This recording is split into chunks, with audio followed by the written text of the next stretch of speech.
I don't know if y'all have heard Let Me Happen to You Girl by the Bacon Brothers yet, but yo. That's my Jawn!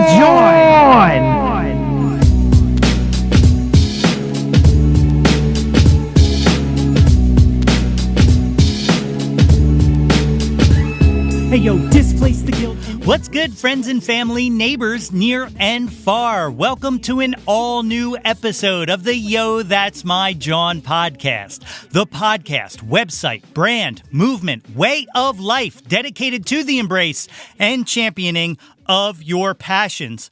I am your host, Nate Runkle, a.k.a. Jawn Waters, a.k.a. John Hughes, a.k.a. John Holmes, a.k.a. the kind of guy who will not only use an Oxford comma, but will also make sure that you know that he is using an Oxford comma, a.k.a. Nate 3.0. Back at it again with yet another episode of the podcast. As always, I hope this podcast finds you all in good health and in good spirits. Today, my guests are the Tisburys. They have a new album coming out on September 16th entitled Exile on Main Street. Yeah, Exile on Main Street. The first single from it, Garden, is out now on all of your favorite streaming services and can be found in heavy rotation on 88.5 WXPN. And not just that, but they also have a super dope music video for it as well. And you know how much I love my music videos. We talk about that and a whole bunch more in just a bit here. You know, one of the things that I truly enjoy about hosting this podcast is getting to meet and talk to all of the incredible musicians and artists from the Philly area and beyond that have been kind enough to take some time out of their lives and come on the show.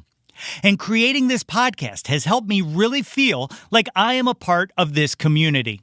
It's a community that I was a part of for many years on the other side as a singer-songwriter, and I know how challenging it can be at times to reach new ears.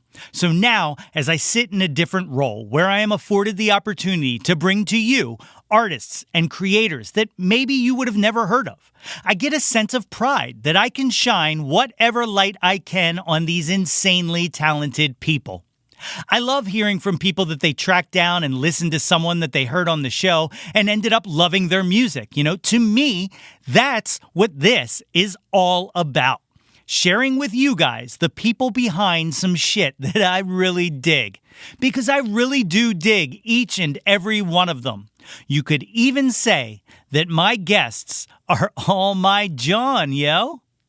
What else is going on around here? Oh, I got something for you. We hit a new milestone for the podcast. I'm not sure how many of you are familiar with the new podcast app called Good Pods, but it's a podcast player that doesn't just let you listen to, rate, and review podcasts, but it also functions like a social media app where you can comment and like episodes and follow other people and see in your feed what your friends are listening to and whatnot. It's like a pretty cool app that is trying to level the playing field in the realm of podcast discovery, just to help indie podcasters get visibility. And in the first week of August here, Yo, That's My Jawn hit number 2 on the top music interview chart and number 15 in the top indie music podcast chart. How cool is that? Mama says we're bona fide. So thank you guys. Thank you for listening and helping us reach the top of the charts. It is so overwhelmingly awesome, and I am so incredibly grateful for each and every one of you. And lastly, before we get to the Tisburys interview, let me ask you, have you signed up for the mailing list yet? Have you? Well, get on that bad boy. Head on over to www.yothat'smyjawn.com and sign on up to get some sweet updates delivered right into your inbox. Everybody's doing it. You don't want to be the last kid on your block to join the fun, do you? Sign on up already. And of course, hook us up with the hot follow on all the social media sites. At Yo, That's My Jawn. Facebook, IG, Twitter. Come on now, do it. Follow me. All right, we have to take a short ad break here, but then my interview with the Tisburys.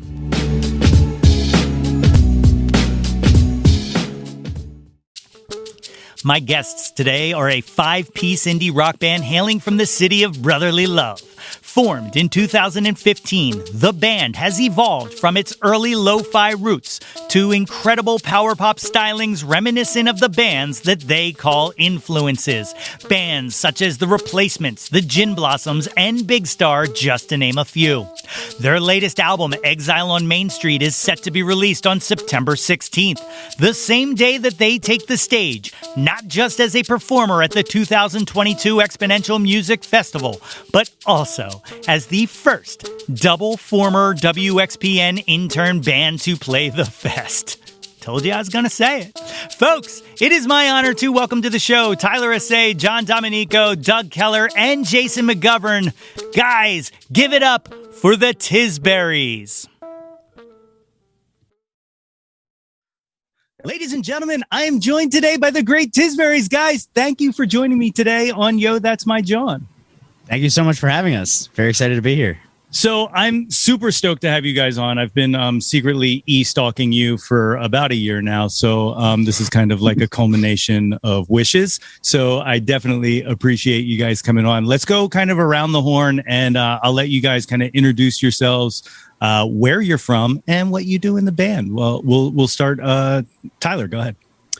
Yeah, so I'm Tyler. I sing and play guitar for the Tisburys. I'm originally from Scranton, Pennsylvania, with John down there, and we've been playing together since like second grade, technically, but like since high school. But yeah, so the Tisburys has gone through a bunch of different incarnations in the past like 10 years or so. But yeah, it's been great, and it's been coming along really well. So that's me. That's Tyler. Awesome. John, go for it. So I'm in Brooklyn now, but yeah, Tyler and I played for the first time in second grade, where we did a piano duet because we had the same piano teacher. We didn't know each other. But I forget, was it Stars and Stripes Forever or something? Yeah, John Philip Sousa. Yep. Yeah. So that's where that was the Tisburys' first gig. But then, yeah, in high school, we started playing probably, 11th grade or something. Around there, yeah. Yeah, but now, we're a little farther apart, but I try to make it down for all the the shows, which I can't. So we have to pick and choose. Yeah. we make it work. It's a long distance relationship. Yeah. You guys should recut Stars and Stripes forever. Yeah, we should. Yeah, Tisburys version. Yeah. I think I was better back then. I have lost all of my talent. Yeah. Doug, how about yourself? Yeah, I'm Doug. I'm like the only one that doesn't sing in the band except for the drummer. But I play bass, and I've been with the band since 2017. In August was my first show with them, and it's been great ever since. That's awesome. That is awesome. Jason? I'm Jason. I joined. I'm the newest member. I joined last year for the Wilco tribute show that was done at World Cafe Live. And I've been hanging around ever since. I'm originally from Central PA, been in Philly for longer than I can remember at this point. Very cool. Very cool. You guys, by the way, the Wilco covers are absolutely phenomenal. I'm a Wilco guy myself. I'll have to send you guys a copy for yourselves, not to share anywhere else, of me doing Cars Can't Escape, because it's deep cut. Yeah, buddy. Awesome. You know what? I can't. I gotta go B-sides and album. Album outtakes and all. That's where I'm at. So growing up, what kind of music were you guys listening to? We'll just kind of continue that pattern around the horn. Yeah, I guess it started out a lot of Beatles, a lot of classic rock.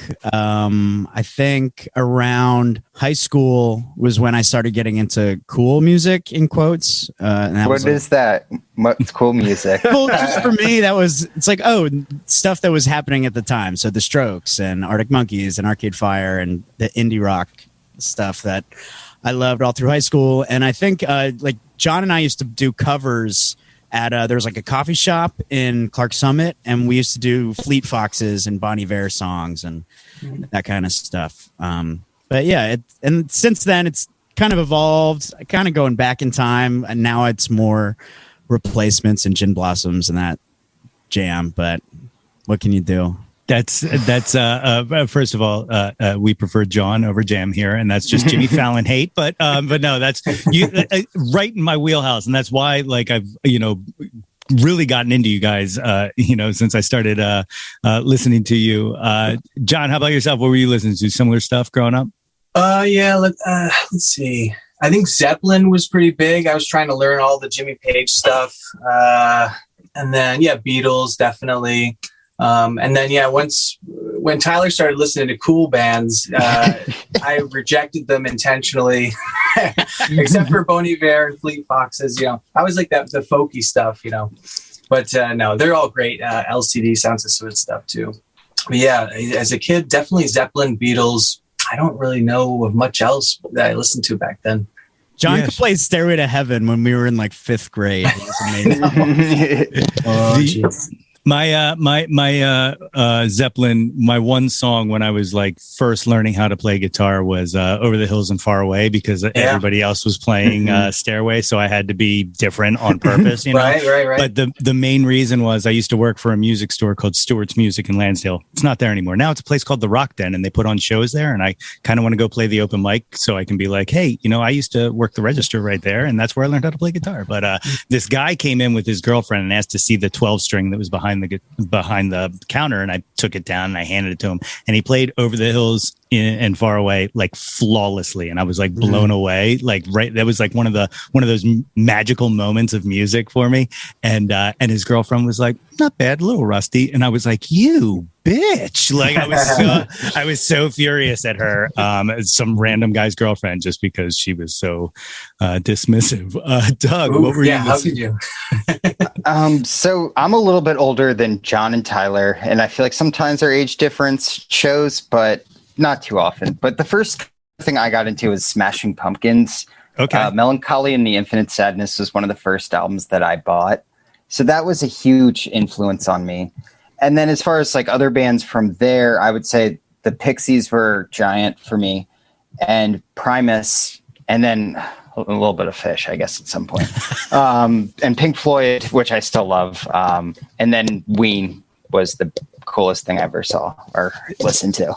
On the wish list for the podcast, I would love to talk to Dean and Gene. Like, just some of the lo-fi recording that they did absolutely blows me away, and I would love to just pick their brain and be like, and then how did you Yeah, and Tyler and I were talking about this like a couple months ago. It's just like thinking about what other albums came out when God We Satan came out, or even the Mollusk at that point. Like if you heard that compared to, but that was Tyler's point.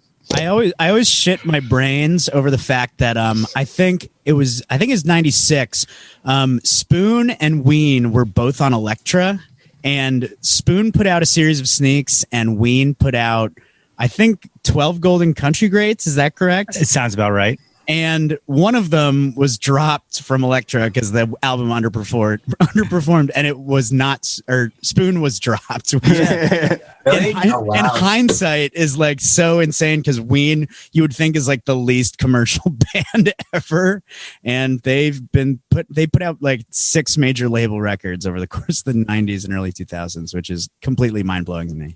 It's one of the things that I want to ask them about, is how powerful getting Push the Little Daisies on Beavis and Butthead was to saving them, because that exposure was unmatched at the time, like it's just like a really, really hardcore fan base that just went to bat for every crazy idea they had, which totally says something. Yeah. I actually just picked up, it just came in the mail today. I'm so happy. I don't know if you ever heard the co-stars. So it was Jill and I think Viv from Luscious Jackson did an album, a side project, and it's absolutely stellar. Check it out. It's on all your streaming services. Classics with a K is the name of the album. But I think Dean sings on one of the songs. They do okay. And it's beautiful. It's a really beautiful song. Jason, how about yourself? What were you listening to? I grew up in a classic rock household, so although it wasn't so much a Beatles and Stones classic rock, it was a Fleetwood Mac and Genesis and kind of household. So that kind of stuck. And I don't think I ever got into the cool stuff because by the time I was like my senior year of high school, it was Talking Heads was the big new thing for me. And that's like the cool stuff. Yeah, I was going to say that's definitely cool stuff. But even at that point, not really modern at the time. And I guess I didn't even say what I play in the band. I play keys. And so I was kind of playing keys as a kid. Started learning guitar around the same time I started listening to Talking Heads, so that screwed me up as a lead player. So I can't play lead for shit. Oh yes, you can. I think I can play I've written and can play I think 2 solos. That's my extent of lead. It never I don't know, it never clicked. And I've been playing since I was 15. And I'm 45 now. You'd think I would pick something up, but no, not a single bit. Not a lick. Playing music as a kid, what can you remember the first song you learned how to play? I think it was, I remember my dad played guitar, my whole acoustic guitar. He would play in bars like Jimmy Buffett covers and stuff like that. So when I was, I think 12 or 13, I took piano lessons when obviously we said me and John took piano lessons together. But I didn't start playing guitar until maybe 12 or 13. And I remember learning I've Just Seen a Face by the Beatles was very cool. Yeah. That and the John Lennon Stand By Me. The one, yeah. Very cool. Very cool. John, how about you? I might be mixing up, but who cares? I'm just going to make it up because no one will know. But I think the first song that I ever learned, we had this piano at home, and if this was before piano lessons, then they had pre-programmed songs, and it played part of For Elise. And I think I remember trying to work that out when I was real little, but then I didn't play piano again for forever. So the guitar was probably Blackbird, I want to say. Oh, Blackbird. And then Stairway to Heaven was the big one. I mean, I think I picked up guitar when I was 12 and a half. And when I was 13, I was playing Stairway to Heaven. And then I peaked, and then I've just gotten worse from there. Yeah. I love it. Doug, how about yourself? Yeah. Can you remember? I don't know if it's the first, but Wilson by Fish, unfortunately. Oh my gosh! See, you got to wear that with a badge of pride. You're talking to a Fish fan here, Yeah, I feel like there's connotations that come with that I'm still grappling with. I understand. You'll find your comfort in it. I think I might have told Dan Drago, who you were just on his show. I think I may have told him this when we talked, but when I was in college, I tried to write an entire screenplay to pitch to Fish to do a Muppet version of Gamehenge. Oh, that would be kind of cool though. Right? It seemed like it would be the perfect kind of Dark Crystal Labyrinth kind of thing. And so again, feel free to relish in the fact that Wilson was your first song. You're talking to a guy here. Jason, can you remember the first song you learned how to play? So I'm trying to think. For guitar, it was a Talking Head song. It was "Uh-Oh, Love Comes to Town." Wow, great song. Yeah. But for keys, we had in high school. We had an electronic music class. So the teacher had just a bunch of old Korg, when I say old Korg, early '90s O1W Korg O1W synthesizers, and one of the projects was to transpose and sequence a song, a couple songs of your choice. And I think I remember doing something off of Lindsey Buckingham's Go Insane album, because that's a synth heavy album, and I tried some kind of interpretation of mediocre interpretation of Sledgehammer from Peter Gabriel. Very cool. That is very cool. Does that? Do you have any recordings of that? Because I bet that no. They're on and if they were on 3.5 floppy disks that are long since gone. Oh man. Speaking of synths, and I'm just going to be jumping all over the place here because I have ADD, so please forgive me. But the Pictures of Fireworks EP is absolutely phenomenal. Like I was absolutely obsessed when you guys put that out. Was that last year, right? Yeah, thank you. That was all Jason. Jason mixed that. That's when we started like collaborating with him more often, and like leading up to the Wilco thing. Because it was during the pandemic, and I was sending him songs, and we were kind of like mixing it in real time, like remotely, and it turned out great. Yeah, very more electronic, the electronic side of definitely Tisburys for sure. Yeah. I thought you guys were making a pivot, like that pivot that like every band makes somewhere around like their second album or so, where they're just like, oh, and now we're a synth pop band, and you should have seen it coming because we had keys on one song, like one of those things. But it was very welcome, and I thought it turned out absolutely great. Like Shattered stayed in my head for quite some time. And that one was Jawn sent me that piano vamp, the da da da, and then it was just random. Like, what should I do with this? It sounds cool. And you probably recorded it on that little keyboard you got there, right? Yeah, right here under all my paperwork. But yeah, all I can do is I'll write like 3-second loops, and then I'm creatively exhausted. So then Tyler can flesh everything else out.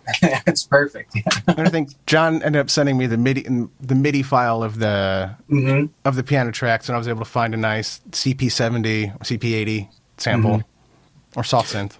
The pandemic being what it was, are you a group that found it a creative blossom in there, or did it stifle anything? Doug and I were just talking about this yesterday. Yeah. We never took our foot off the gas. Like, I feel like a lot of bands kind of slowed down or even broke up, and I was very just not wanting to stop at all. So we had been recording our last album, Sun Goes Down, and we had done like maybe 5 or 6 songs of that, and it was just going to be like a long EP or something.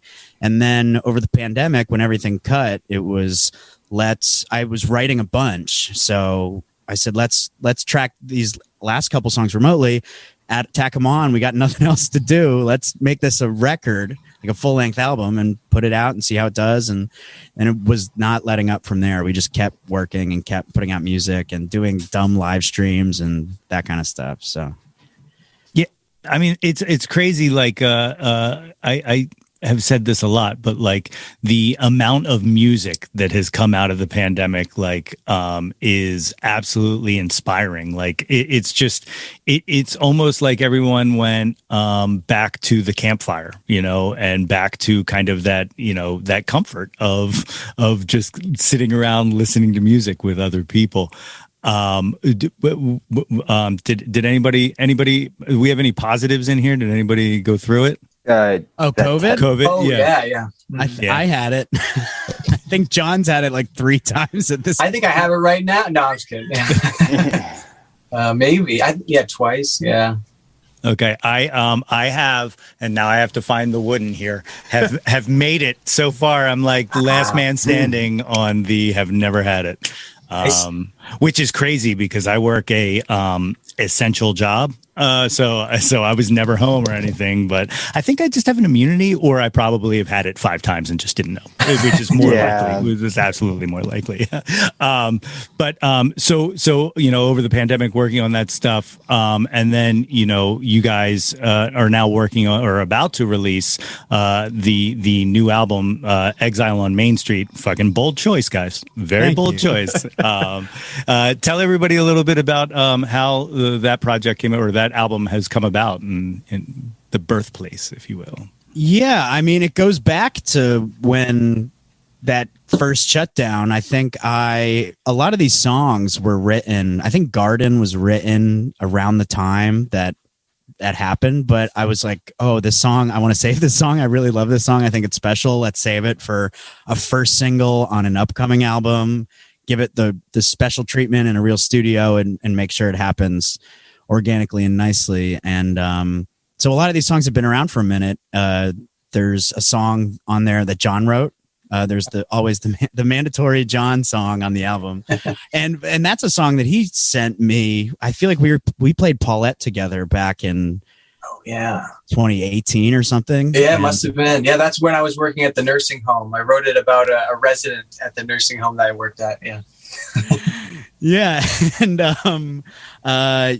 yeah, a lot of these songs lasted a while, but this time around it was like, okay, third album.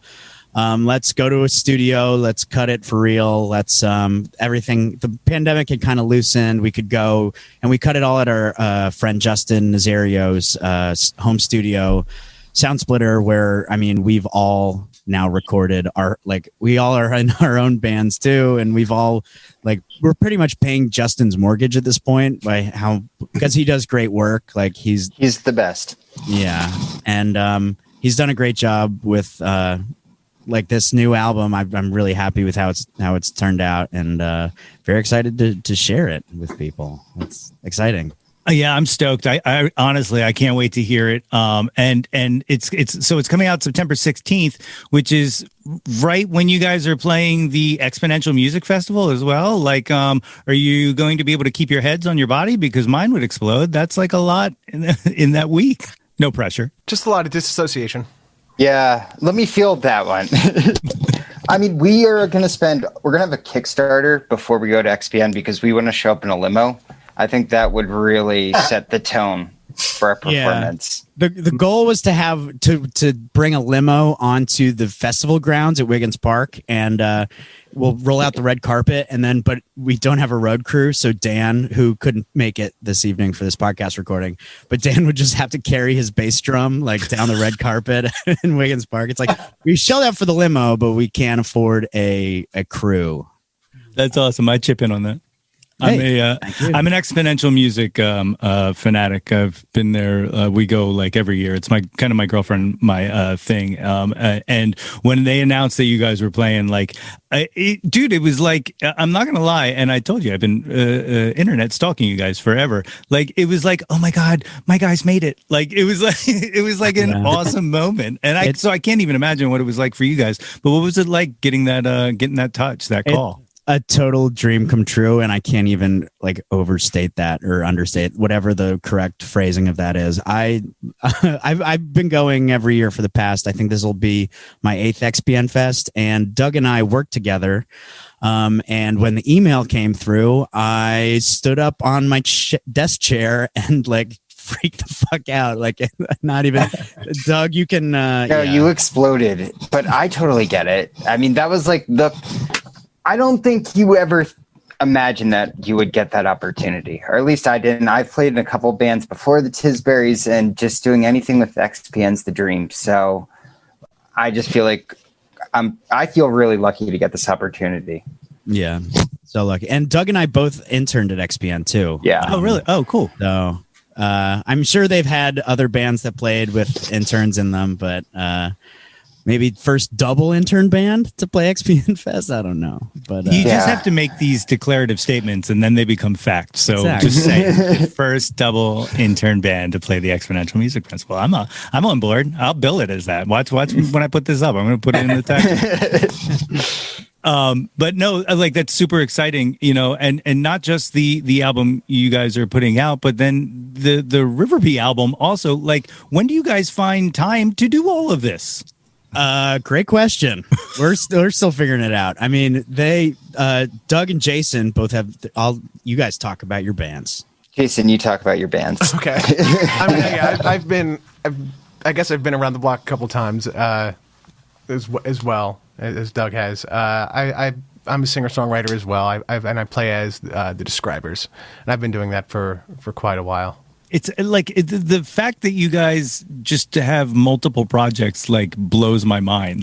Because of how much good quality stuff you guys are putting out, all of it, none of it is less for you doing more. And I'm in awe of it, to be honest. Yeah, and then Doug has the Duke.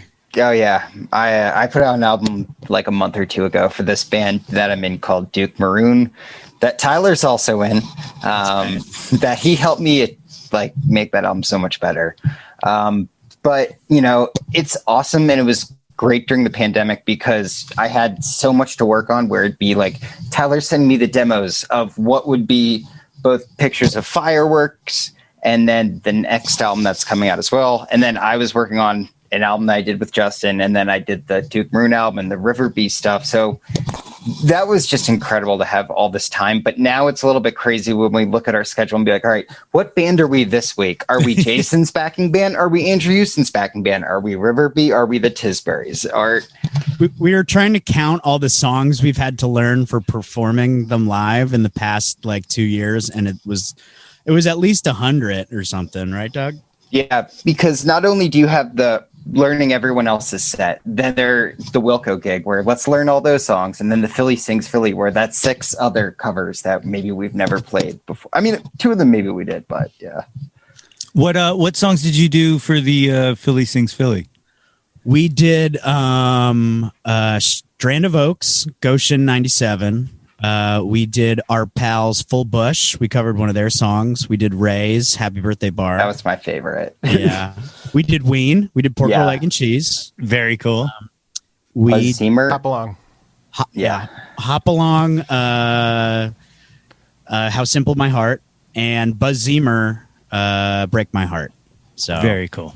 Very cool. That's such a cool, like a little showcase event. Like I love seeing people just kind of, give some flowers of the stuff from the area and all, because like, and it's one of the things, and not just because you guys are in half of them, but the band scene right now in Philadelphia and the community is so lovingly and so like, even like not in the same genre, but like, everybody is kind of just propping everybody else up. Like it feels good.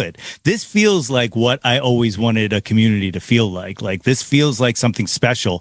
Like, not only am I getting on, but I'm bringing 6 other bands with me, and I'll shout their name from the heavens. And that's kind of what, why I started doing this, and, why I love what Dan does with 25 o'clock. Like I love bringing kind of attention to just how much great talent is in this area and has been for decades, There wasn't a question there. I just salute you. Yeah. I just love it, man. I'm really excited. Like, you guys were talking about learning all those songs. Have you guys like booked entire nights? Because that's gotta be exhausting, right? What's the most number of bands per? We did the April 9th show, your birthday show, Tyler, at the Grape Room. We did the Describers and Tisburys. Yeah. I think Doug's first show was a double.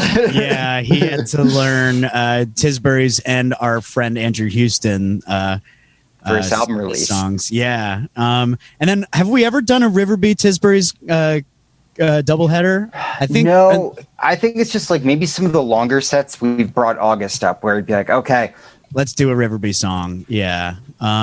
We might have one in the fall. I think we're still working out. Oh yeah. It'll probably be happening at some point. All good things could have been. Yeah. But yeah, it's a lot. And then Jawn has his own band where he sits in that little closet there and he makes jingles. So oh no. I was gonna say before, if I could, all these guys are doing all these different things. But like when the pandemic hit and Tyler was, so he'd send me a couple tracks and it would take me like 6 months to sit down and work on one of them. And then after the album's finished, he sent me like 30 more tracks and I can't keep up. But I mean, I'm trying my best. I don't know how they do it. It's unbelievable. What's this jingle thing? I'm a jingle guy. I like jingles. What's jingle? Oh, no. I mean, I don't know. They're making it up. I'll send you the Revel one. Revel scooters. It's oh yeah. Yeah. Cool. Very cool.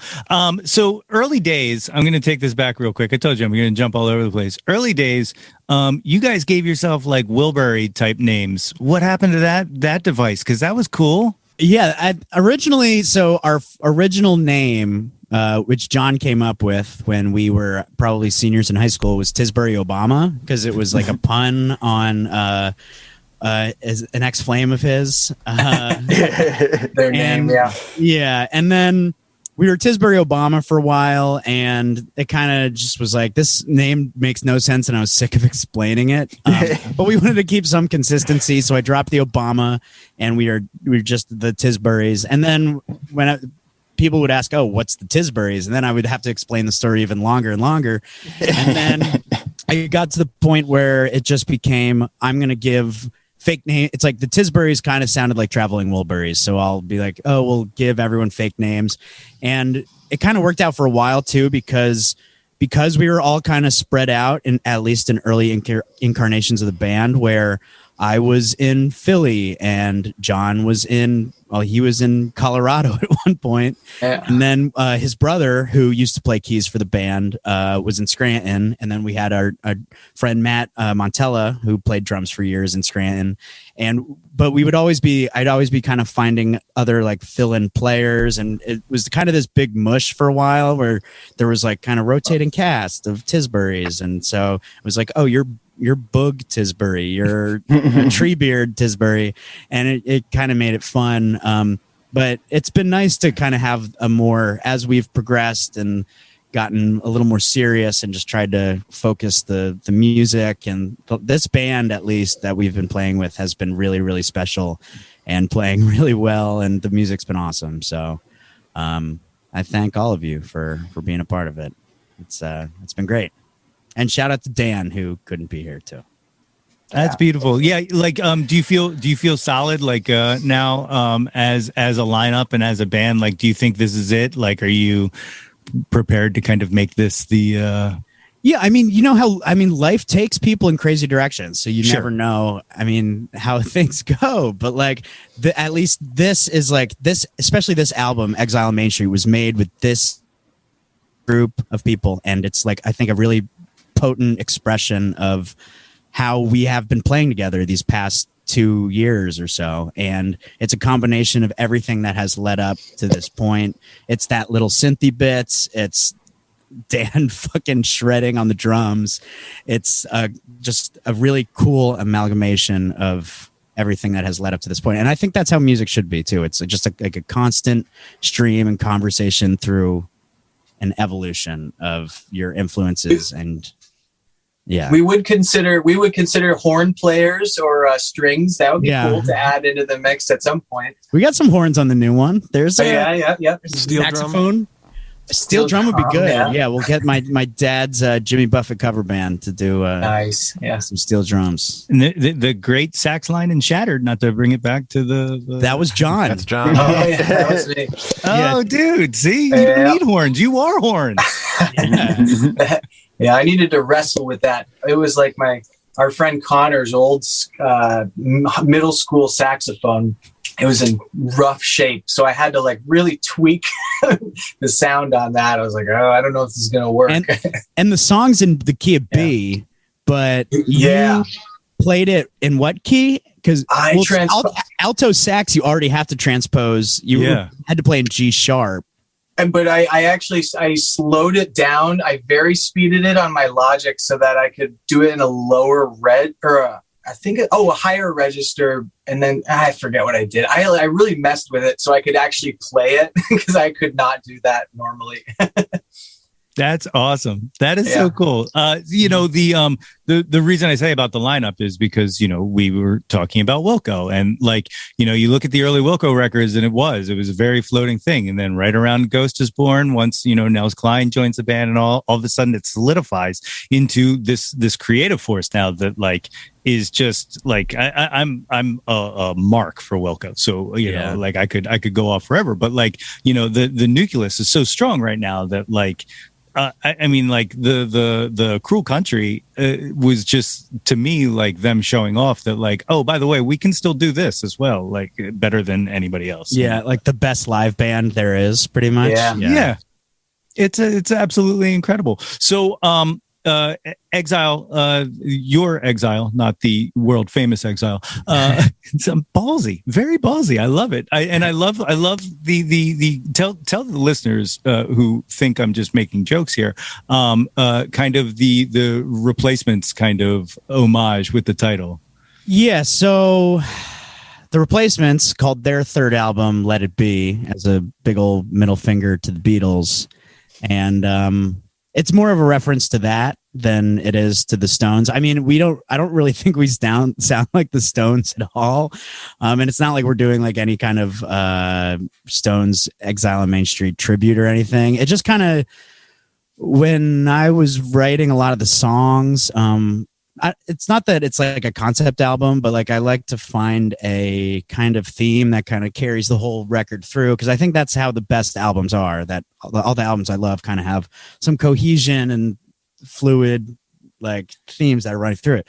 So I was kind of kept coming back to Main Street, and just because I work at Main Street Music, the record store here in Manayunk, and I love it to death. It's the best record store in the world. And just like the concepts of like there's Main Streets everywhere, and there's this whole uniting thing, and it's like, what else was I going to call it? I could have called it Main Street Music, or I could have called it Main Street something. It was like, why don't I fucking call it Exile on Main Street and just pull a Replacements? And so that's why not? Or put like a Wilco when they did Star Wars, right? Are we trying to get sued? Yeah. We're trying to get sued. Yeah, the DBs have an album called The Sound of Music, which I thought was funny. There's like a long history of naming your albums, just like Star Wars is a perfect example, actually. Which was also a ballsy move. Like, I love it. It's absolutely cool. Even calling the follow-up to that Wilco Schmilko after Nielsen Schmielsen is somewhat. Yeah. I mean, like, it's great. Have you seen or heard of the original album artwork for Star Wars? No. I think they were originally. It was originally going to be like the McDonald's Golden Arches, because they were really going for trying to get sued.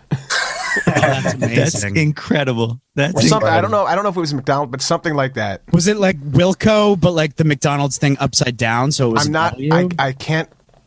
If only there was some magical device that could take us to all the world's knowledge. Yeah, I do love the cat painting though. The cat painting is classic. That's so. It's good. a very nice touch. Very nice touch. I just saw you guys at the Love from Philly Festival, and you guys sounded phenomenal. Thank you so much. I think you played Garden that day, correct? I believe so. Yes. Did you play any other new songs that day, or not that day? I think it was just Garden, but we have started playing another. I think we played Johnny Brenda's the following night, and we did another new song that night, which is On the Run in Harmony, New Jersey, which will be a single that we should be putting out in August. That'll be the next single. Okay, because that was actually my question was what the kind of live response to the newer songs? How's it been? It's been great. I mean, Garden, I'm really happy with that song, but the other new one, Harmony, New Jersey, people would be like, I really like Garden, but I really like the other one. So it's really cool to hear that. And it's tough, like pulling off new songs live. You're like pushing a baby off a cliff or something. So yeah. It's tough for some, easy for others. Yeah, but it feels fresh. It's like a shot of life in your set list. So it's been really fun to play the new songs. That's cool. And you guys, I shout this out to everybody who does it, are seemingly fans of the music video as much as I am. You've got a great video out right now for Garden. What was the process of putting that together? I wanted to incorporate the Main Street in some way, because that was like, we're going to announce the title. We'll film it right in Manayunk. Our rehearsal space, East Side Studios, is right there. On the corner is that Leverington and Umbria. Yeah. It's right there. I think the Hooters rehearsed there in like the 80s. That's the story I'm always told. But if you go right behind that, there's that bridge that says Main Street on it real big, which is on the album cover. And then there's the original plan. Our buddy Andy Silverman shot it. He's a great videographer, editor, director, everything. The original plan was to stand on top of the bridge, set up our gear, and play live. And he was going to fly a drone around us and to get like some cool aerial shots. But it was a no-fly zone for the drone. So really. It's like all drones are government sanctioned with like through an app. And he was like, "Oh, I can't do the drone because there's no. I guess because it's suburb or people live there, so it's like, oh, you're scared. Well, I think it was the train, right? Yeah. Or yeah, maybe that too. Yeah, some kind of weird stuff. And it was raining, so we were like, oh, we can't do the drone anyway because it's like going to get wet. But then we thought, oh, the rain actually works because the song is about, oh, the rain falls too hard. It kind of worked out perfectly. We set up under the bridge, and Jason was like, oh, I have these raincoats in my trunk. So it all kind of worked out and turned out great. I'm really happy with it. That's awesome because that was actually going to be one of my questions was the story behind the raincoats, and that's they were just in your truck. I had concepts for my own stuff, just photo concepts for my own stuff. I had just or the idea of having the band play or my band play in all raincoats. So I just started like collecting. I had like the full gear, so it was the trousers plus the top, and then just a regular raincoat and a hat as well. So they're like maybe 2 raincoats total, but 2 pieces of rain gear total that we could share among 4 people, 4 or 5 people. Very cool. Very cool. So we kind of talked about your relationship with XPN. You guys also did this summer an awesome Free at Noon. What was that like? It was so much fun. It was incredible. I mean, this one was a little less pressure because we had the Wilco one previously. So there was that. I felt less nervous at doing it. Although there's still that element of this is XPN. We're at Free at Noon. Don't screw this up. Yeah. I mean, not that I ever really get nervous, but it was just, it's such a cool opportunity. I checked I was like, right after we played the second to last song, I looked at my hand and it was shaking a little bit. And I was like, oh, Jesus, what the hell is going on here? It's like, it just seeps into you. It's weird. Yeah. Yeah. Because you realize you're like, oh, wait, I'm on the air too. It's like, it's cool to play for people in the room. And it's also crazy to play at noon. Because we're so used to playing.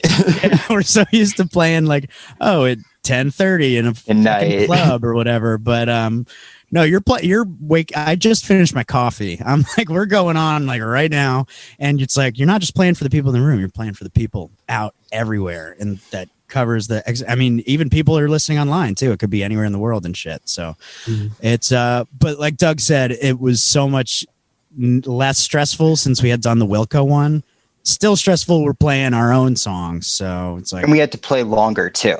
Yes, yeah. The Wilco one we only did 4 songs because we split it with Joey Sweeney to preview the Being There tribute. But definitely try. And we did 2 new songs, so I was like, oh fuck, don't say that. Be on the ball. Get it right. Yeah, don't forget the fucking words. Yeah. Well, that's one of the crazy things, just kind of piggybacking on what you're saying about it going out on the, like it's not just XPN's market that gets those Free at Noons. Like that goes out onto the NPR site, and that's like, that's epic exposure. Have you heard from anybody random, not kind of attached to the area about that performance at all? Or, I mean, mostly from XPN people have come up and been like, especially at the record store too. When I'm working at the record store, they'll somebody like, oh, Tyler, Tisburys, you guys were so great on XPN and stuff like that, which has been really, really cool. Yeah. And then the playlists, right? Those were kind of out of the blue, right? Oh yeah. Garden was on some NPR playlist, which was really cool and bumped up our Spotify streams, which is important. Yeah. That's cool. Actually I pay for Apple Music, but I'm at work I use Tidal is my new thing. So enjoy some of those streams from me. I'm affecting your Tidal numbers. I think Tidal pays you at like maybe 1 cent per stream versus the 0.0013 cents. That's why I switched to Tidal. The sound quality I hear is way better too. Is that right? If you pay for it, yeah, I don't pay for it. Okay. But no, it's awesome, and I don't know why I just all of a sudden inadvertently turned this into a Tidal commercial. But they only do in their commercial breaks one commercial for Tidal, and then it's back to your music. So, But if you scrabble your stuff on Last FM, the title commercial advertisement counts as a song. So like my number one song is title advertisement. So. That's funny. Number one artist is title. Yeah, they know what they're doing. They're just messing up my Last FM scrabble. Jay-Z. Yeah. Does he still own it? I don't know. He still has a piece of it. A large investor in title. Yeah. Okay. Yeah. Album in September. Are you guys touring at all or just playing local shows? We're kind of just building up to XPN Fest. That's the goal right now, is to really lock in how we're going to play, like what we're going to play, and just making sure we're like right on for that. And then the album will come out that day. We're playing September 16th, that Friday of XPN. The album will be out that day.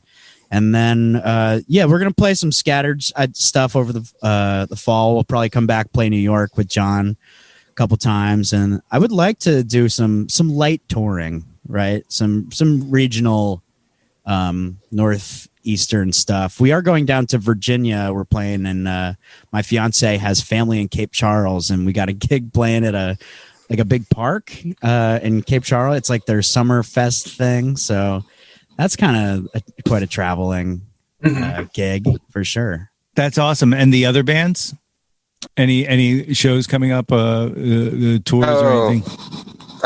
So Riverbee has a show Okay, well, we had a show this Thursday. There we go. I was just gonna say. Yeah. It was great. Like, we killed it. I did the cover. So then I'm trying to think of, I know definitely Riverbee has, and then October doing Philly Music Fest, and then we have the fest at the end of it. Opening for Mannequin Pussy at Philly Music Fest. Yeah, that's going to be incredible. Yeah, that is going to be incredible. Super stoked for that. And then Duke Maroon has a show on August 13th at Dawson Street Pub. Yeah. Okay. And we're also going. Tisburys are going up to Scranton August 6th for it's called Good Things Are Happening Fest. It's our buddy James Barrett back from Scranton put together this whole big day festival in Scranton. So that'll be the first time we go back and play there in God knows when, John. Yeah, Bog, right? 5 years. Pre-pandemic, right? Yeah, that Bog show was actually, that was 19. So yeah, 3 or 4 years ago. Yeah. Wait, was it with the Groove Merchants? Was that our last time? That was Bethlehem. Somebody paid us $100 to play Bruce Springsteen at the and Bog. Doug cried. That was the last time we were in Scranton. Yeah, that was at the Bog. Yeah, that's right. What was the Bruce song of choice? It was Dancing in the Dark. He said any song, right? Yeah, he's like, play a Springsteen, and Doug like sold out immediately. Well, I was just like, I can't do this to my bandmates. They need the money. So even though I'll broke. hurt, like, thank you. Yeah, you're welcome. That's awesome. So this is going to be a challenge, but we're going to do it, and we're going to make it through. Do you guys want to try this Jauntlet questionnaire? Yeah, let's do it. Yeah. All right. To make it the easiest way, we'll just go in the same circle that we've been going on questions. So we'll go Tyler, John, Doug, Jason. So we start with the one-hit wonders. Number one, Billy Joel or Elton John? Tyler, start it off. I'm going Elton John. Okay. Yeah. Same here. Oh, go ahead. Billy Joel, obviously. Going with Elton. Okay. Elton wins. I was just going to say, as a collective, maybe we should do this as a vote, as a team vote. Yeah. Okay. So it's really interesting. When I came up with that question, the first bunch of people, everybody said Elton John, and I was like, oh no.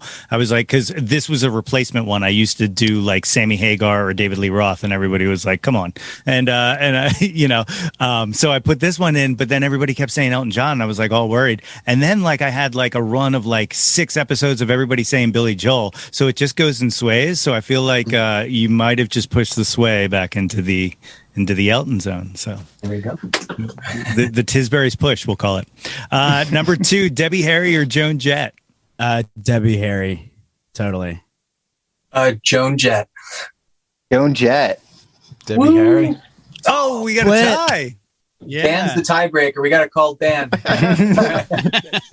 Have him email me his response, and then we'll break the tie. That's awesome. Next one, Aretha Franklin or Tina Turner? I think I'm going Aretha on this, but I do have to shout out. I also have a CCR cover band, pirate themed CCR cover band called CCR. And we do the Tina Turner version of Proud Mary. So I have to shout out Tina Turner, but I'm going Aretha on this. That is awesome. Do you guys play regularly? We played one Halloween show Oh, okay. 3 years ago, but we're thinking about bringing it back. It'll be back. CCR will make its return. I love it. John. I'm going to do Aretha Franklin. All right. Doug Tina Turner. and Jason. This one was a tough one. Because I guess I have a clarifying question. Are we talking about just overall, or because you got 60s Tina and Aretha, and then 80s Tina and Aretha are two very different entities, and one is It's goes either way. It's a really interesting question that you put back on me, and I'm just gonna say whatever you want, however you want to look at it. All right, I think I'm gonna go with just by hair Tina, because I'm an 80s person. Plus her bonkers piece in the Tommy movie. Yes, the Acid Queen. Have you guys seen the Tenacious D remake of? I think they do them a bunch of songs from Tommy, but Jack Black dresses up as Anne Margaret, and it's horrifying. Shit. It's absolutely horrifying. Next one, Nirvana or Pearl Jam? Pearl Jam. PJ, baby. Yeah. And I have to say Nirvana. Nirvana. I'm going with the Nirvana as well. Damn, PJ getting screwed here. Yeah, I'm calling Eddie on all you guys. I'm on your side on the Pearl Jam thing. You guys played the Love from Philly. Did you talk to Andy about he was on the law team for Pearl Jam when they sued Ticketmaster? Yeah, we talked a little bit about that. Yeah, it's fucking crazy. Is it? That dude's lived the weirdest life ever. Like, seriously, yeah. it's All over the map, yeah. Yeah, it's unbelievable. Fighting the good fight, yeah. Exactly. Janis Joplin or Stevie Nicks? Stevie, all easy. Same Stevie Nicks. Stevie Nicks. Stevie Nicks. All Jason, across I the knew board. what your answer was going to be. You gave It that sounded like away the Fleetwood earlier. Mac in there. Yeah. No, it's awesome. That's awesome. You know, there's this weird thing where I'm not a American Horror Story guy. But when Stevie Nicks was on American Horror Story in the Witches season, I was like, why doesn't she act more? Like, she was really hilarious on that show. I'm blown away that she hasn't done more acting or whatnot. No, yeah, seriously. Debbie Harry was in was that Videodrome? Yes, she was also in did you ever see Spun? It's about a bunch of meth heads living in like a motel. It's absolutely insane. It's batshit insane. Check it out. Yeah. I forget who else was in it. But good movie. Cool. Yeah. Next one, the big one, Beatles or the Stones? I probably have to say Beatles, but shout out to the Stones. Thank you for letting us steal your album title. Appreciate it. Yeah. Yeah, same here. Beatles all the way. All the Stones are good, but yeah, Beatles way up there. Yeah. I will say I probably listen to the Stones more now, but like the Beatles were my whole life back in the day. Beatles. I mean, I'm indifferent. Yeah. Okay. Jason? The Who. I'll accept that as an answer. The Who, to me, is the greatest band that ever. Like when I think about a band, right, and I think about like what signifies like an epic band, like everything that I imagine is the Who. Like from songs to frontman to guitar to bass to drums, like they're the best, the absolute best. It's the only band with 3 lead players and 1 rhythm player. And the rhythm player is the guitar player. Is the guitar player. It's so true. They're absolutely phenomenal. I saw them on the tour where John Entwistle passed away, and our show was canceled because of it. So they rescheduled and they came back, and they're introducing everybody. And I forget who was playing drums for him. It was either Ringo's kid or Jason Bonham. It was one of somebody's kid. So he was like, and on drums, whoever's kid. And then he goes, and on bass, replacing another Who corpse, Pino Palladino. And I was like, my God, he just passed away. Like, Damn. But it's Pino Palladino. But it was Pino Palladino, who is like another dude who I would love to pick his brain because good Lord. The last one of the one-hit wonders, Bohemian Rhapsody or Stairway to Heaven. This one's also easy. Stairway to Heaven, 100%. I don't need to ever hear Bohemian Rhapsody ever again. Yeah, Stairway to Heaven here too, but I do like Bohemian Rhapsody. But yeah, Stairway was the first my first big break. Yeah, shout out to middle school talent show or something. Yeah. Stairway. All right, look at that, an undefeated Stairway. So here's the other thing. So many people have been picking Bohemian Rhapsody. I thought about changing this one, but now these are 4 Stairways. That counts. Yeah. It's Tisbury Sway. Yeah. I love it. It's a song name. You put the Tisbury push on another song. I love it. That's cool. All right. So the next section is the top 10 countdown. As you guys are all aware, Jawn can be whatever you want it to be. So it doesn't have to be music. It can be anything you'd like. But starting with the first one, what was your first Jawn? What was the first thing you were obsessed with when you were a kid? Obsessed with. Okay, that still works. I put the Ovation guitar my dad gave me when I was, I think, 13 or 14. But my first guitar was a beat up Ovation guitar from the 80s with the curved back, and kind of sounded like crap when you played it by itself, but I love that thing. It's still. Do you still have it? I was just gonna say that. It's under the thing over there, but it's still in there. That's so cool. Jawn, how about yourself? It could be non-musical Jawn or... Yeah, absolutely. I think it was probably like Stephen King books. Because I wasn't allowed to read them. So I would just be like, oh, I got to find my way to get one of these, try to read half of it before it gets taken away. So yeah, Stephen King, I guess. Yeah. Do you have a favorite King novel? I read Salem's Lot. It was a while ago, but I really liked Salem's Lot. I got to read it again. I got a copy of it for like my birthday or Christmas or something. So yeah, I think it'll hold up. But I mean, The Shining's great. It's great. Stand, the classics. Yeah. I just watched Misery for the first time like 3 days ago, and kicks ass. Great movie. Mm-hmm. Is that in memory of James Caan? No, it was like 2 days before he died, which was nutty. Yeah, that's wild. They just did Misery on the rewatchables. That's why I listened to it. That's why. Okay, yeah. Very cool. Yeah, that makes my foot hurt every time I think about it. Like that. That's right. That's just a brutal scene. Doug, how about yourself? First Jawn. I would say the Evil Dead trilogy. Those movies just kind of put me down a path that led to a lot of other things. Definitely. Does that go for all things Raimi, or is that just? I mean, I was terrified of Darkman when I was a kid. Now I absolutely love it. And I mean, I went to see the new Doctor Strange more so because of Sam Raimi than, the character of Doctor Strange. Yeah.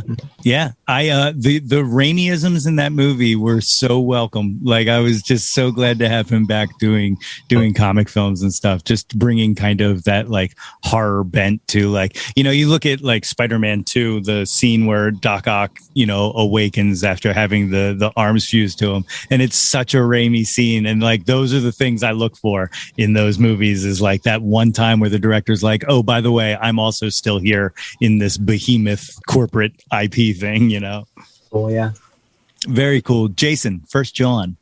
Star Trek: The Next Generation. Yeah. Oh. Was that your entry? Were you? It was my entry to all things Star Trek. That's cool.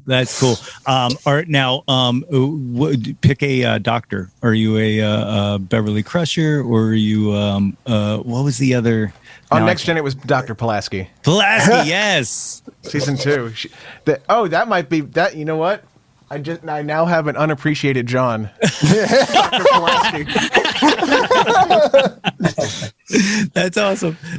Yeah, I was a big Next Gen fan. I told you I wrote that screenplay for Gamehenge. I also wrote, before Generations came out, I wrote a crossover spec script for Next Generation and the original series to meet, except for it was almost like a Mad Magazine spoof, where like Picard was just stuck up and Kirk was like a frat boy, and I I would say I would post it because there are some funny things in there, but I wrote it when I was 15 and it's 2022 and it would be the end of me if I put that out. So who would have thought that crossover would have actually been Kirk making eggs for Picard? It was like such a bizarre, like I can't believe that somehow Shatner got his horses into that movie. Like it's absolutely glorious that even exists.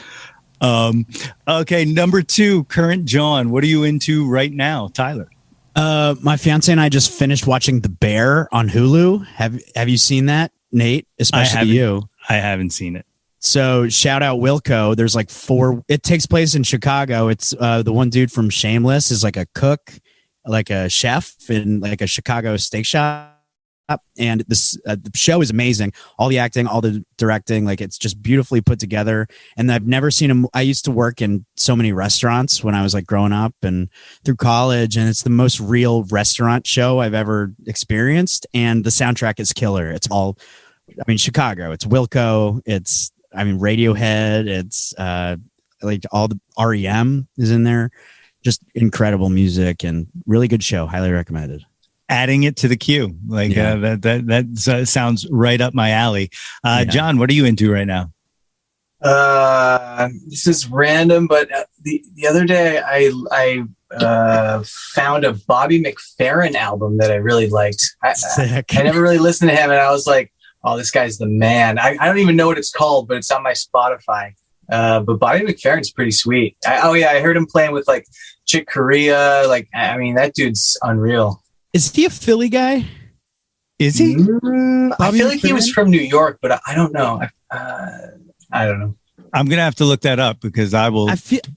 I feel like his daughter is playing music now, and she's based in Philly or something. There's some connection between McFerrin and Philadelphia. I'm on it. You just gave me a future guest. Yeah. Doug, how about yourself? What are you into? Station 11. It's this HBO show. I still have 3 episodes left, but I'm loving it. Okay. It's also been in my queue. There's a bunch of comedians on that. Is that true? Like David Cross shows up at one point. He's so good in it. Okay. But you need them in there because otherwise it's the most depressing show. And I'm finally far enough away from COVID the pandemic quote is far, but it's all it being about a pandemic is kind of a tough sell. It especially was 2020, maybe a little less now, but it's so well done. Awesome. I got to check it out. Jason, how about yourself? You're not going to believe this. Star Trek Strange New Worlds. Very cool. That's, I am so far behind on that Paramount Plus universe. I finished season 1 of Discovery, and then I started season 1 of Picard, and that's where I'm stuck. But like Strange New Worlds is the one that like I almost want to jump everything and just start that. Just do that. It'll make everything else go down easier as well. Okay.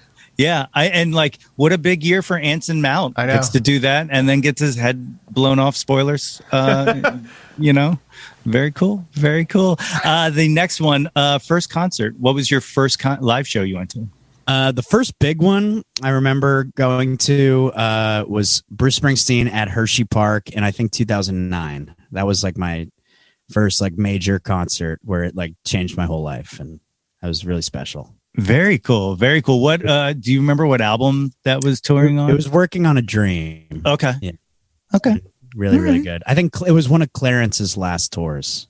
So very cool. Yeah. Definitely one that's awesome to have in the book of I didn't get to miss. Yeah. I still haven't seen him. It's like I came to Bruce very late.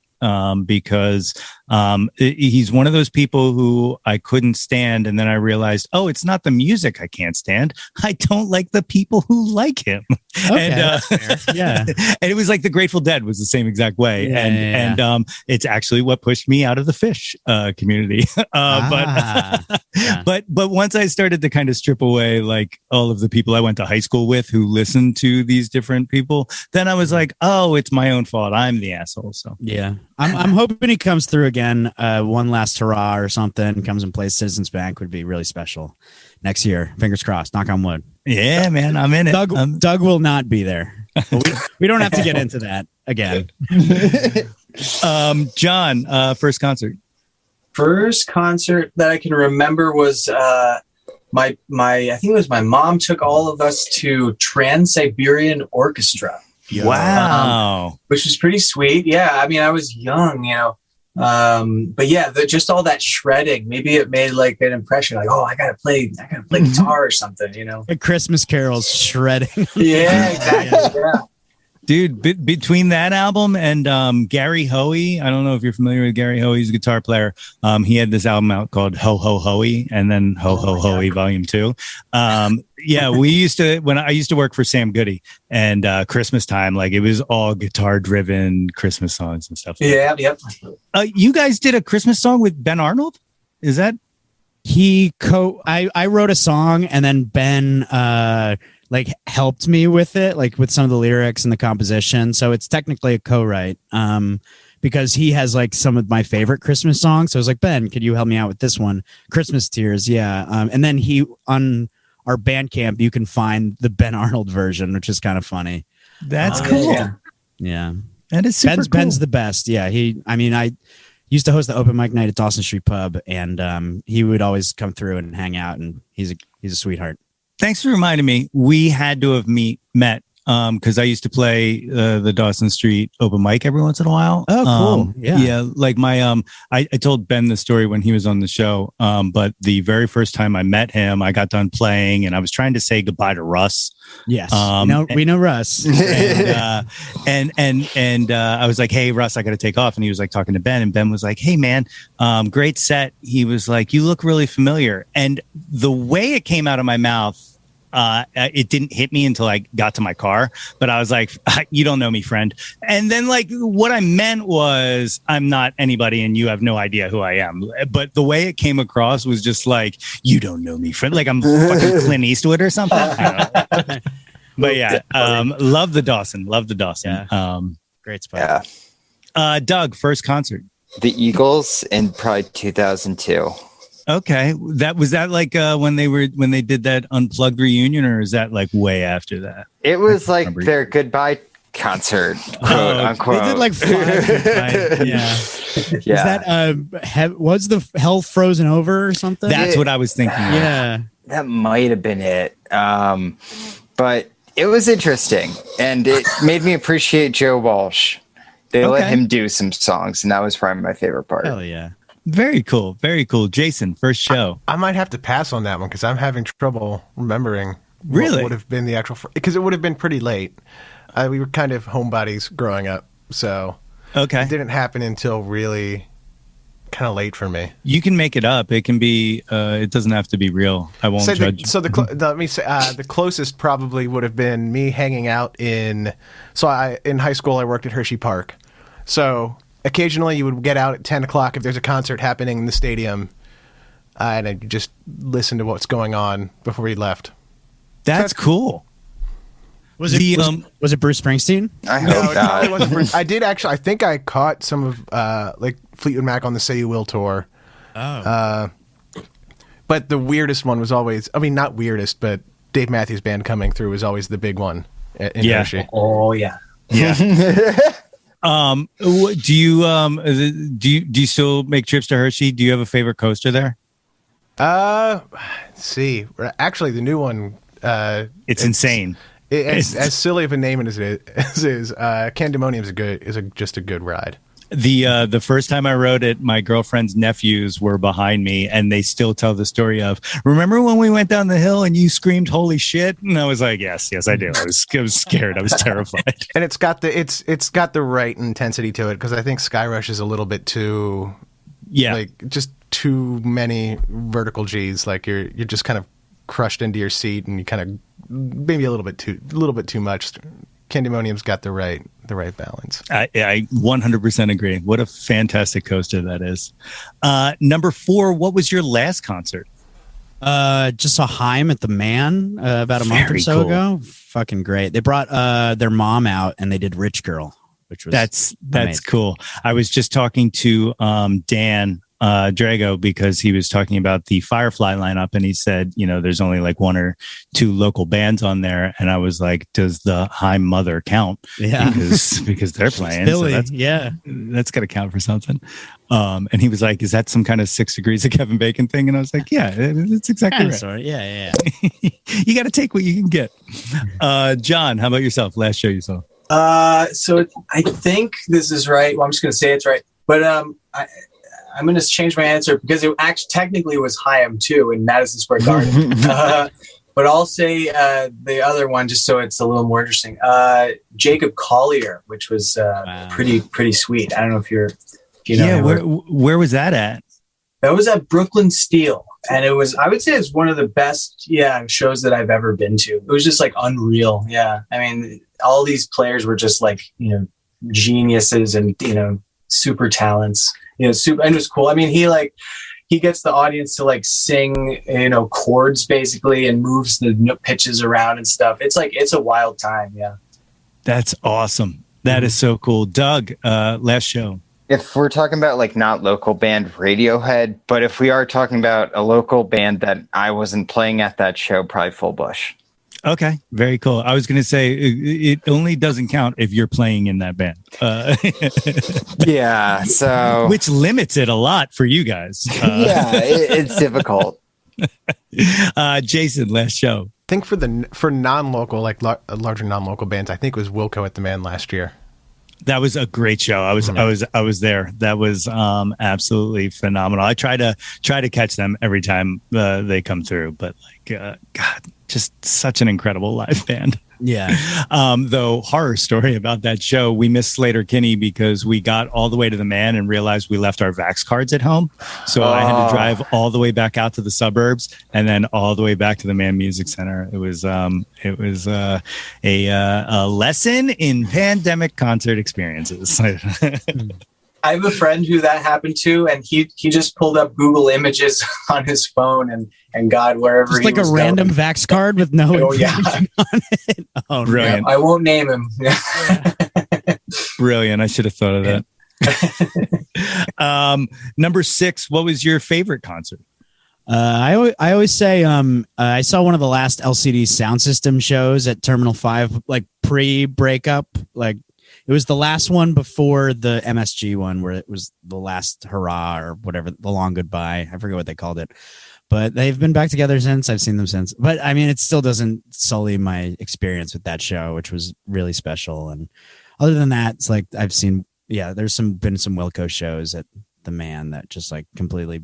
But we've talked enough about fucking amazing Wilco shows. Yeah. Jeff Tweedy was one of the first. Jeff's publicist was one of the first people to ever send me a rejection letter. So, which look, I'll tell you what. I love rejection letters. I kind of collect them because I'm like, thank you for taking the fucking time to just say, I'm sorry. Actually respond. Yeah. Yeah. It's better than nothing. The best one I ever got was Sylvester Stallone's people. Like it was like I'm sure it was a form, but like it was like paragraphs of stuff like, hey, we really hope you excel in your future endeavors. And we really appreciate you looking out and, congratulations on all your successes. And I was like, holy crap, he doesn't have to come on the show. This was good enough. Mm-hmm. John, favorite show? I'm still hyped up on Jacob Collier right now, but in the past, I mean, let's see, I haven't been to too many concerts. Andrew Bird was really good. I saw him a few years ago. That band was like super tight. Maybe I'll go with that one. Yeah. All right, Doug. I'd say Godspeed You Black Emperor or the time I saw Wilco in Niagara Falls. Oh, fantastic. I love it. Jason. I might have 2 answers for you. The first one's a quick one. When David Byrne American Utopia Tour came through XPN Fest, that was an incredible show. And it was obviously in the formative stages before it even got before the Broadway production. But I think favorite of all time, just because of the experience, was Blake Mills at World Cafe Live in 2014, I think, for his Hi Ho album. He secretly had Fiona Apple on the tour with him. She came out and sang a couple songs. And the night I was there, Jackson Browne also happened to be in town for a show the next night somewhere else in Philly. and he ends up sitting in front of me and my sister, and they end up bringing him on stage, and it also happened to be Jackson Brown's birthday. Oh my So God. the entire crowd ends up singing "Happy Birthday" to him, and then he sings a song with Blake Mills as well. That's incredible. What a weird window of a I know. night of just like, oh, and then also like it's like whenever you have those dreams and you're trying to explain a dream to somebody and you're like, and then so and so was there, and it's like, why were they there? I don't know. They just were like. And I think Y Music was opening for them, so that's Rob Moose, who's an incredible player as well. So it was just one of those nights of like pure alchemy. That's so cool. That's magic. Can you guys enjoy live music still as players? Because I a lot of times I'm just like, I don't think I get that. feel Yeah. bad Doug? as much. Oh, but sometimes I feel bad for my significant other, where it's like, what are we going to go do? Go see another show? Yeah. Go through this thing. Life. Yeah. yeah, I lucked out. My girlfriend loves music as much as I do. So like that's like our thing is like, hey, are we going to the show? I hope so. Like, there's very few arguments except for, what did I try to get her to go? No. She went. We went to see Idols when Idols. Oh, really? That's yeah. so cool. And that was love. She was like, I will go to the booth and get the t-shirt for you. Well, so you don't have to leave this spot where you're standing. Like that was the pinnacle of love. But what a show that was. That was absolutely insane. And was my first indoor show, post pandemic. Like there was just a lot of energy in that room. It was fantastic. Number 6, who have you never seen live that you wish you would have? They can be living or dead. Tyler. I got a split one here. I got the Walkmen and I got REM. Yeah. Very cool. Very cool. And definitely understandable. John. Oof, I didn't think this one through. Let's see. Well, I know Paul Simon's alive still, but I would love to go see him. I mean, I hope he still tours. I think he's stopped touring, maybe, or maybe it's a fake out. I don't know. You gotta just what you guys got to do. Here's what you got to do: is you got to push this forward to get an SNL appearance. Then you get in Lauren Michaels' ear, and you tell him that Paul Simon's just coming, and then that's how. Yeah, there we go. There we go. Yeah. Just will that energy into the universe. Doug, how about yourself? I mean, Yeah, never have seen them, but I'd me really. either. And like as many times as they've played anywhere around here, and those are the kind that always scare me when I don't see them, because like Elliott Smith, I feel like used to always be playing at like either the Troc or the TLA or like playing, and every single time I was like, I'll catch him next time, and then you don't. But yes, definitely. Jason, Talking Heads. never saw the full band. Well, I mean, they stopped Right. doing any live things after Stop Making Sense. Oh, that's right. Oh my God. Damn, that would be cool. Like, I know everybody romanticizes this time period and all, but could you imagine seeing the Talking Heads at CBGB's? Like that, like it's just mind melding. I asked the same question. I was like, would you rather see them in CBGB's era or Stop Making Sense era? I think I would be more CBGB's, but the two of them were saying... I kind of split the difference and said maybe something on the Remain in Light tour with when they had Adrian Belew on. It's absolutely phenomenal. Like I can't even picture what that room was like back then. Like just the legends that went through that small tiny room. Like it's just it absolutely boggles my mind. Number 7, name an unappreciated Jawn. The tiny carts at the grocery store. I like it. I like it. Do you have a certain store that you prefer other than others, or just the Acme or Giant, whatever. As long as I can get one of those tiny carts, I'm golden. Very cool. John, what do you got? Oof, unappreciated, right? Yeah. Underappreciated. I was going to say parking spots in Brooklyn, but they're definitely appreciated. I was just trying to find parking before this. Yeah, we'll just go with that. I like it. I like it. And Manayunk, not much better on that Nope. parking. Yeah. Not at all. I had a buddy who lived in Manayunk for a few years, and like every time I went to visit him, I'm like, "You've got to move. Like, we're at least make it to Roxborough or something so I can park." Doug, how about yourself? Unappreciated Jawn. The cookies and cream milk at Wawa. Wow. Okay, I've never tried it. Does it? So now, does this taste like leftover Oreo dunking milk, or does this have its own kind of? It's closer to Melted yeah. cookies and cream ice cream. Yeah. That's what it's like. Okay, I can mess with that. I can definitely mess with that. Jason, how about yourself? Dr. Catherine Pulaski, season 2, Star Trek: The Next Generation. I've been waiting for it. Diana Muldaur, I've been waiting for it. That's so cool. the lady who fell down the elevator shaft in LA Law. That's right. That's right. That is an epic pull. I love it. The funny thing about Next Generation to me is just like going back and watching them, because when that was out, like it blew my mind I'm like, how can you guys do this on syndicated television? Like, this is so good. And now like you go back and watch and it's like, oh, I mean, they're on the bridge for a considerable amount of time. Like, but it excellent stage plays essentially that they wrote on that show. Number 8. This is a tough one, I know, but what's your favorite album? I think at the end of the day, Is This It? The first Strokes record. Yeah. Changed my life. Yeah. All right, Jawn. For some reason, I'm thinking Blue, Joni Mitchell. I just popped in. Great pull, dude. That's a sick choice. That is beautiful. Doug, how about yourself? Wish You Were Here by Pink Floyd. Yeah, phenomenal. Absolutely phenomenal. And Jason? Life changer was Tusk, Fleetwood Mac. Okay. All right. I like it. This is those are like a 4 like good core, favorite album, like kind of to give like for anybody who hasn't listened to you guys, just like a very good understanding of like where you guys come from and where your core is, if you will. I like that. Those are all very, very, mine's embarrassing, like not embarrassing, but like my favorite album of all time is Pinkerton by Weezer. All right. And it's hell yeah. It's like, it's less about the album and more just about like, well, no, it is about the album. Like every single song on there transports me to like my second year of college.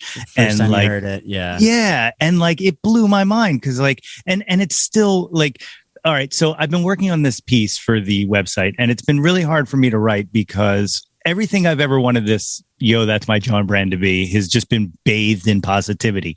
I want people to just talk about the things they like. That's kind of where this whole countdown came from and whatnot. But I'm really, really, really inspired to write this article called Do I Even Like Weezer?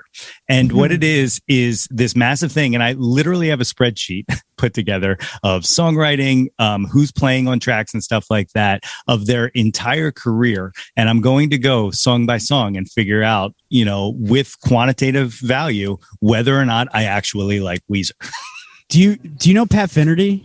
Have you seen his one on Beverly Hills? Yeah. So it's literally sitting in my bookmarks because when I told somebody about this, they sent it to. Actually, you guys know Maggie, right? Yes. Yeah. So Maggie sent it to me. She was like, "You have to check this out." And I was like, "It's the same thing." Back to screenplays. I wrote this screenplay about 2 people who meet at a bus station and end up spending a day together, and they fall in love, and blah blah blah blah blah. And someone said that's Before Sunrise, and I was like, "Fuck!" So I never watched Before Sunrise until I finished the screenplay. So it's the same thing with this. I have to finish this Weezer piece, then I'll watch his video. But perfect. Yeah. But yes, so Pinkerton is my answer to the. Number 9, name an artist whose output you'll consume anything they release. And this includes even if you have to be apologetic for any of it. Probably Vampire Weekend. That's like the one band. It's like I like look forward to what they're going to do next the most. And it's always really cool when they put new music out. Definitely. And even the stuff that just Ezra touches is just totally awesome. Jawn, how about yourself? I want to say... Oh, well, I was going to say Punch Brothers, but I didn't check out their latest album. So I'm switching to Julian Lodge. He's like a jazz guitar player. He's familiar. I got to check that out. Yeah, he's awesome, man. All right. Doug? I think Queen. Yeah. and you've not seen them live. It's absolutely incredible. You got to make that. You got to make that happen. You gotta break that. It's just tough when you look at like the $100 tickets for them at the Met, where it's just like, is this show going to happen? Are any shows going to happen? And then during the week, you know, I mean, my bandmates will see when they're older, but it gets like tough when you have Sure. Oh, 100%. 100%. Jason, how about yourself? I think I'm going with Peter Gabriel. Yes. You know, what was the album that's got Digging in the Dirt on it? That is Us. Like, I have ignored that album for probably since it came out, and not because of any dislike or anything like that, but just because like it's one of those albums that just kind of fell through the cracks in my mind. And I've recently gone back and started listening to that, and I'm just like, God damn, you just don't fail. Some of his that's some of his like deepest. I mean, it's also like it's his divorce album, so it's right. It's real personal songwriting in that one. Absolutely phenomenal. Absolutely phenomenal. All right. The very last of the top 10 countdown. Question number 10. What is your favorite Jawn of all time? Again, it can be anything you want it to be.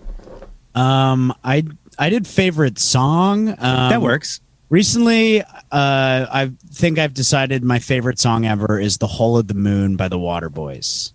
Wow. Okay. Yeah. I've had a couple different songs over. Like favorite song ever, like favorite album is kind of easy because it's like at least the way I look at it, it's like there's this thing that changed everything. But songs, I feel like kind of grow with you, and like you kind of grow out of certain songs. But recently, I've been growing into The Hole of the Moon being my favorite song ever. So I love it. Very awesome. Shout out the Waterboys. Shit rules. Jawn, how about yourself? So Jawn doesn't have to be a musical Jawn, right? It can be anything you want it to be. I have my favorite Jawn right here. Did it pick it up? It did 100%. Nice. Yeah, I use it every show. Every show I fit it in. Yeah.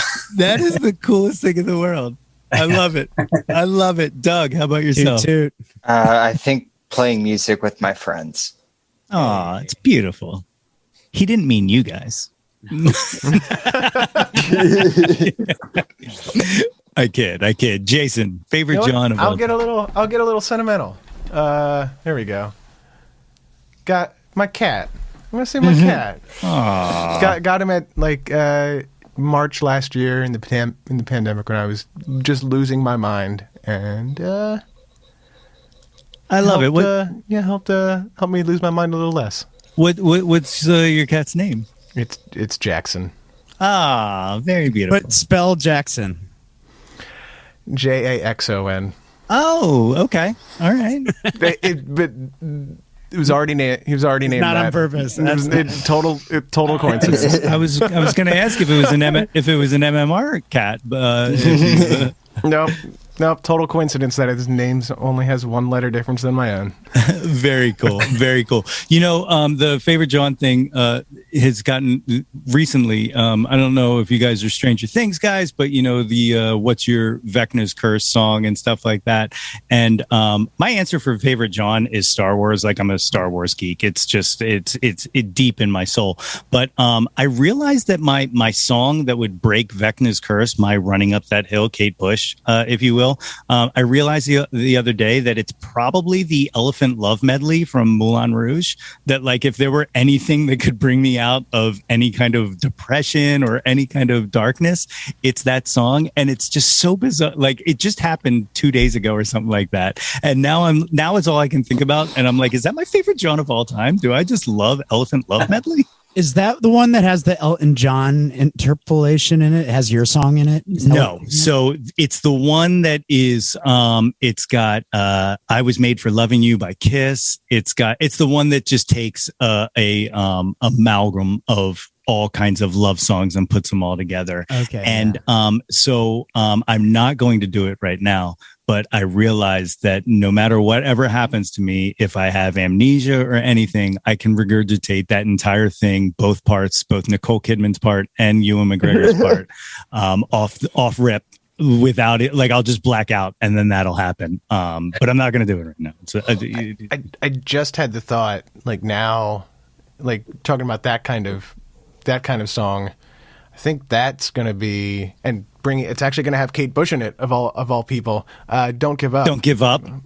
That's the Make a Grown Man Weep song. It's so beautiful, and it's like, it's one of those things where like I'm hoping that there's kind of a resurgence of that, like that kind of proxy Kate Bush kind of thing. I would love that song to come back into the zeitgeist, because absolutely beautiful. You ever see the video for that? It's just him and Kate Bush just in an embrace with a camera on a turnstile. Mm-hmm. It's so like, and oh God, it's so perfect, and I love it so much. The bridge on a bridge. Yeah. It's absolutely phenomenal. So September 16th, Exile on Main Street comes out, and then you're also playing the XPN Music Festival. What you said? What was going to be the second single? On the Run in Harmony, New Jersey. Should be out hopefully August, I'm thinking. Yeah. Very cool. Video for that as well? We're working on it. We're thinking of some stuff. Yeah. Yeah. That is so cool. And then, like, are you guys working on a follow-up already? Because you seem so prolific that I got to think you're already two steps into the next. I'm always right, and I got I got stuff in the cooker, and I'll be sending these guys fucking songs the day the album comes out, drive them all nuts. It's gonna be great. That's awesome. That's awesome. Well, I legitimately am so overwhelmed with joy that you guys are on this show. Like I said, I've been a fan for a while. You guys like the same shit I like, and you play the kind of shit that I like. So it's like this was destined to happen in my mind. So awesome. I thank you, and I can't wait to see you guys at the Exponential Music Festival. If anyone wants to find you on the internet, what's the best way to track you guys down? Follow on at _Tisburys on Instagram, Twitter. Follow us on Bandcamp, tisburys.bandcamp.com, Spotify, anything. Pre-order the record. I don't know, anything, whatever. Yeah, we say appreciate hi. it. Yeah. Come to XPN Fest. Yeah, we'll be there. That's awesome. Thank you so much for doing this. Any last words for these cool peoples at home? Not much, just Nate. Thank you so much for having us on. We really appreciate it. Yeah, thank you. Yeah, this was a blast. Yeah, thank you. Awesome. My thanks again to Tyler, John, Doug, and Jason for joining me on the show today. If you would like to find out more about the Tisburys, you can check them out on Instagram and Twitter at @the_Tisburys, on Facebook at facebook.com/Tisburyo, or on their Bandcamp page at tisburys.bandcamp.com. Their new album, Exile on Main Street, is coming out on September 16th, and its first single, Garden, is available now on their Bandcamp page and on all major streaming services. Guys, it is so good. Be sure to check that out. And if you want to catch the Tisburys live, they will be playing Central Park, Cape Charles in Virginia on August 20th, and at the Exponential Music Festival alongside Samantha Fish, Taj Mahal, Patti Smith, The War on Drugs, and more at Wiggins Park in Camden, New Jersey on September 16th. Links to all of those can be found in the show notes. If you haven't already, please be sure to subscribe to the Yo, That's My Jawn podcast wherever you get your podcasts from. And if you are looking to earn a super awesome Jawn Scout Merit Badge for Citizenship of the World, you can do it just by rating and reviewing us. Don't forget to visit www.yothat'smyjawn.com for articles, merchandise, and links to all of the previous episodes of this podcast. And while you are there, be sure to sign up for our mailing list to get all of the updates delivered straight into your inbox. Like us on Facebook at facebook.com/YoThat'sMyJawn for updates and live streams. Follow us on Instagram and Twitter at YoThat'sMyJawn, and search Yo That's My Jawn on YouTube to find the Yo That's My Jawn YouTube channel. Like and subscribe the heck out of that ish. We want to hear from you. Reach out, and touch some Jawn. Oh yeah, baby, we made it through another one. Thanks, as always, for lending me your ear.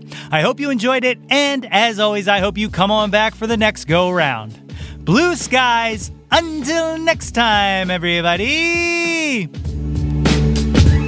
Hey yo, displace the guilt and embrace the pleasure. Your taste in music doesn't have to be. Yo, That's My Jawn is a Lonely Monk production written and produced by yours truly, Nate Runkle. Theme song by Phil Tyler Music featuring Nate 3.0. Special thanks to Fox Run Brands, DX Ferris, Andrew Scott, Natalie Runkle, and the incredibly brilliant and wickedly stunning Katie Daubney. If you or anyone you know has any ideas they would like to share or any guests they would like to hear on the podcast, please feel free to reach out to us at yothat'smyjawn@gmail.com. Or you can leave an audio message for us and possibly hear yourself on a future episode by visiting anchor.fm/ytmj/message. Until next time, be sure to displace the guilt and embrace the pleasure and shout to the world, yo, that's my Jawn.